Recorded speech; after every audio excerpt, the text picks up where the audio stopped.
இது காத்து ரொம்ப நாத்தடிக்கு சைடுல பார்த்தா ஐ என்னது நம்ம தெரு ஓரத்துல 2 டப்பா வச்சிருக்காங்க. யாரு வச்சிருப்பா? யார் வச்சிருந்தா நம்மளுக்கு என்ன? என்ன இது அழகா இருக்கு. இன்னும் இது யார் கண்ணே பல்ல போல இருக்கு. பட்டிருந்தா நாட்டுக்கு எடுத்துட்டு உள்ள போயிருப்பாங்க. சரி நம்ம போய் கிட்ட பார்ப்போம். ஐ இதுக்குள்ள என்னமோ இருக்கு. விளக்க கடி பார்த்துருக்கா. சரி சரி இதுல நம்ம இதை எடுத்து வச்சுக்குவோம்.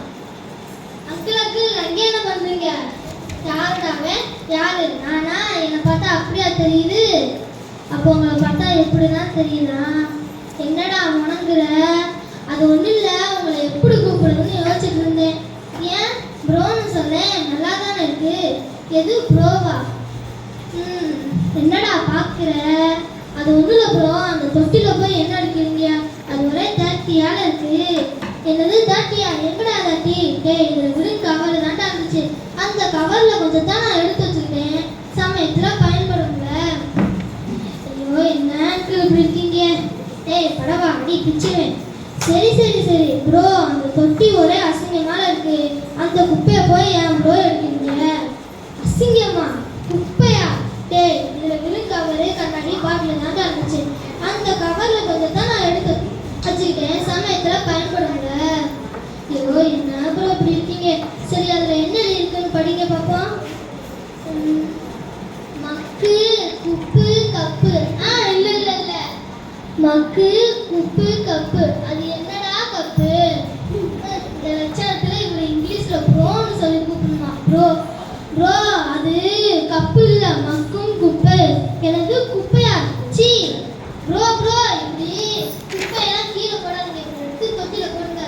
இந்த குப்பைக்கெல்லாம் ஒரு தொட்டி, இதை கீழே எடுத்து போட்டு அது வாட்டில் காத்தோட காத்தா பறந்து போகுது. இப்படி காத்தோட காத்தா பறந்து போனால் என்ன? நம்ம சுற்றுச்சூழல் தான் பாதிக்கப்படும். அதனால தான் கவர்மெண்ட் 2 தொட்டி வச்சுருக்காங்க.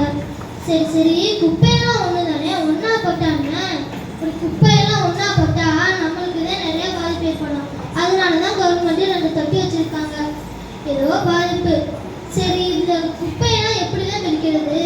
அது ஒன்றும் இல்லை ப்ரோ, நம்ம சாப்பிட்றோம்ல இலை, நம்ம சாப்பிட்றோம்ல காய்கறி, அதோட தோல், இலை, தலை, பழங்களோட தோல், சிரட்டலை, தேங்காய் நார் இதெல்லாம் மண்ணில் போட்டால் மக்க செய்யும்.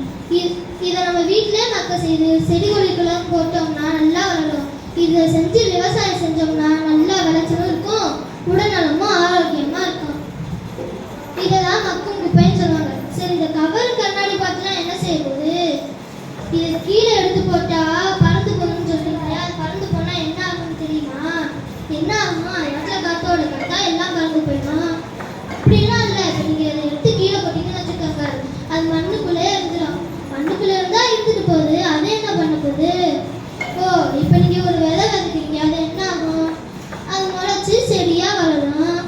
அப்போ அந்த செடி வளர்றதுக்கு வேறு உள்ளார போய் தானே ஆகணும். ஆமாம். அப்போ அந்த கவரு கண்ணாடி பாட்டிலாம் தடுக்காதா? ஆமால. விவசாயம் பாதிக்கும்ல.